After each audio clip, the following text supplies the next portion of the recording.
গঙ্গারামপুরে প্রায় 200 থেকে 250টি ট্রাক্টর রয়েছে। বিভিন্ন সময় তাদের বিরুদ্ধে রিয়েলিটি ফাঁকি দিয়ে নদী থেকে বালি তোলার অভিযোগ ওঠে। পুলিশ ও ভূমি রাজস্ব অফিসের আধিকারিকরা মাঝে মধ্যেই বালির ট্রাক্টর আটক করে জরিমানা করে। এবছর পুরোপুরিভাবে পুনর্ভবা নদীর জল শুকোয়নি, তার মাঝেই পুনর্ভবা নদীর দুটি ও টাঙ্গন নদীর দুটি বালির ঘাটের টেন্ডার নিয়েছেন বর্ধমানের এক ব্যক্তি। অভিযোগ, ট্রাক্টর মালিকরা বালি আনতে গেলে রিয়েলিটির চড়া দাম চাইছে।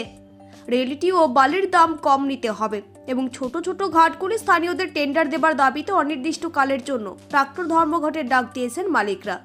এদিন দুপুর হতেই গঙ্গারামপুর স্টেডিয়ামে জমায়েত হয়ে ক্ষোভে ফেটে পড়েন ট্রাক্টর মালিকরা। আমাদের গোটা দক্ষিণ দিনাজপুরে 6খানা ব্লক জুড়ে আমাদের 7খানা ব্লক জুড়ে আমাদের আজকে এই আন্দোলন। বিগত কয়েকদিন ধরে আমাদের এই আন্দোলন চলছে। আমাদের আন্দোলন হচ্ছে যে গত দিনে আমরা যেভাবে আমাদের টাঙ্গন নদী, পুনর্ভবা নদী, আত্রাই নদী, এই 3টে নদীতে প্রায় মোটামুটি আমরা 1000 এই ট্রাক্টর মালিকরা বা ট্রাক্টর ব্যবসায়ীরা এই কর্মজীবী করে খাই। 1 নম্বর কথা হচ্ছে আমাদের দক্ষিণ দিনাজপুরে কোনো শিল্পকারী ব্যবস্থা নেই, শুধুই মাত্র সামথিংভাবে কিছু আমাদের ইট ভাটা আর কিছু রাইস মিল, এর উপর দিয়ে আমাদের জীবিকা নির্ভর করতে হয়। তাই আমাদের আন্দোলন যে আমাদেরকে গত দিনে আমরা যেভাবে যে প্রসেসে আমরা রেভিনিউ নিয়ে ব্যবসা করেছি তাতে আমাদের 2 পয়সা বেঁচেছে। বর্তমানে আমাদের প্রসেসিংগুলো সমস্তই ফেল করে দিয়েছে। আমাদেরকে নতুন করে প্রসেসিং করে আমাদেরকে সেই সুযোগটা দেওয়া হোক, আমরা যাতে গভর্নমেন্ট রেভিনিউ নিয়ে সঠিকভাবে বালি নিয়ে আমরা যাতে প্রত্যেকটা সদস্যকে প্রত্যেকটা গ্রামে অঞ্চলে পৌরসভায় সাপ্লাই দিতে পারি।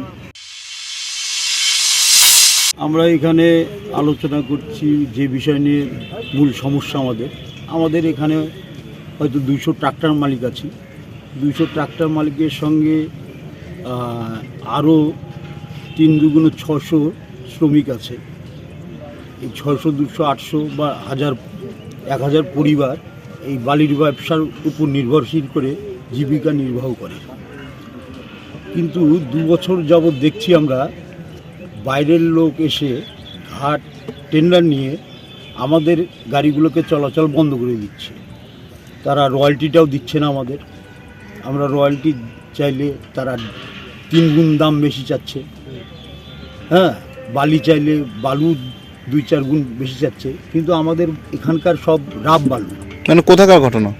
এটা গঙ্গারামপুর ব্লক পুনর্ভবা নদী। সেগুলো বালু যেভাবে উনি দাম চাচ্ছে তাতে আমাদের পক্ষে সম্ভব না কিনে নিয়ে সাধারণ লোকের কাছে বিক্রি করা।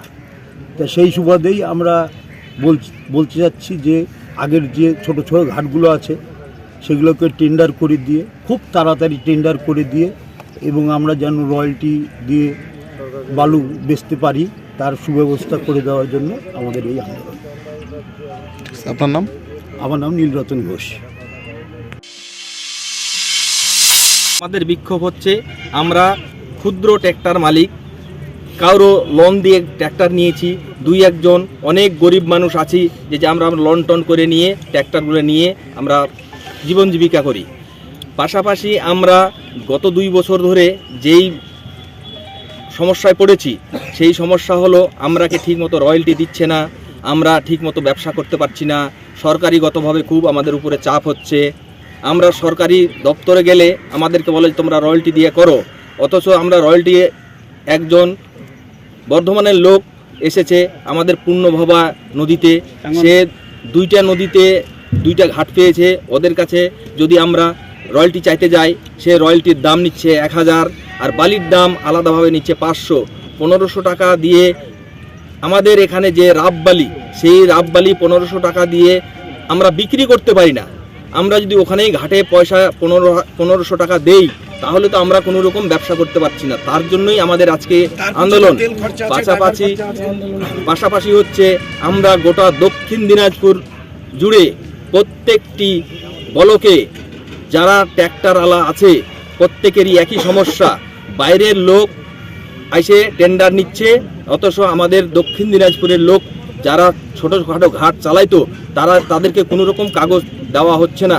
আমরা চাইছি যে যারা এলাকার ঘাট আগামী দিনে চালিয়েছে যেভাবে সেভাবে সরকারি রেভিনিউ তাদেরকে দেওয়া হোক, যেন আমরা ঠিকভাবে ব্যবসাটা করতে পারি। তাহলেই আমাদের কাছে এটাই সরকারের কাছে বড় পাওনা হবে। এই হচ্ছে ব্যাপার। আপনার নাম? আমার নাম কাদের মিয়া। দক্ষিণ দিনাজপুর থেকে সীমান্তের কথার বিশেষ রিপোর্ট।